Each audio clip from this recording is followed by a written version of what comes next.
അഷ്റഫുൽ ഖൽഖ് റസൂലുള്ളാഹി സ്വല്ലല്ലാഹു അലൈഹി വസല്ലം തങ്ങളെ സദസ്സിൽ വന്ന് ഒരഅറാബി ഒരിക്കൽ പേരുകൊണ്ട് സംബോധന ചെയ്തപ്പോൾ അല്ലാഹു ആയത്തിറക്കി ലാ തജ്അലൂ ദുആ അർ-റസൂലി ബൈനകും കദുആഇ ബഅദികും ബഅദാ.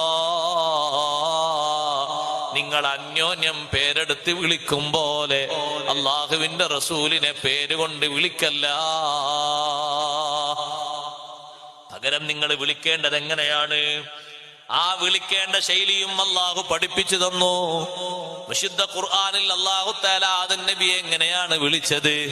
യാ ആദമുസ്കുൻ അൻത വസൗജുകൽ ജന്ന. നൂഹ് നബി അലൈഹിസ്സലാമിനെ അള്ളാഹു എങ്ങനെയാ വിളിച്ചത്? യാ നൂഹു ഇന്നഹു ലൈസ മിൻ അഹ്ലിക ഇന്നഹു അമലുൻ ഗൈറു സാലിഹ്. മൂസാ നബി അലൈഹിസ്സലാമിനെ അള്ളാഹു വിളിച്ചത് പേരുകൊണ്ടല്ലേ? ശുഐബ് നബി അലൈഹിസ്സലാമിനെ അള്ളാഹു വിളിച്ചത് പേരുകൊണ്ടല്ലേ? പേരെടുത്ത് വിളിക്കാത്ത ഒരു ഹബീബ് അള്ളാഹുവിന് ഒന്ന് മാത്രമാണ്. തിരുനബി അള്ളാഹു സംബോധന ചെയ്തത് യാ അയ്യുഹർ റസൂൽ, യാ അയ്യുഹൻ നബിയു, യാ അയ്യുഹൽ മുസമ്മിലു, യാ അയ്യുഹൽ മുദ്ദസിറു.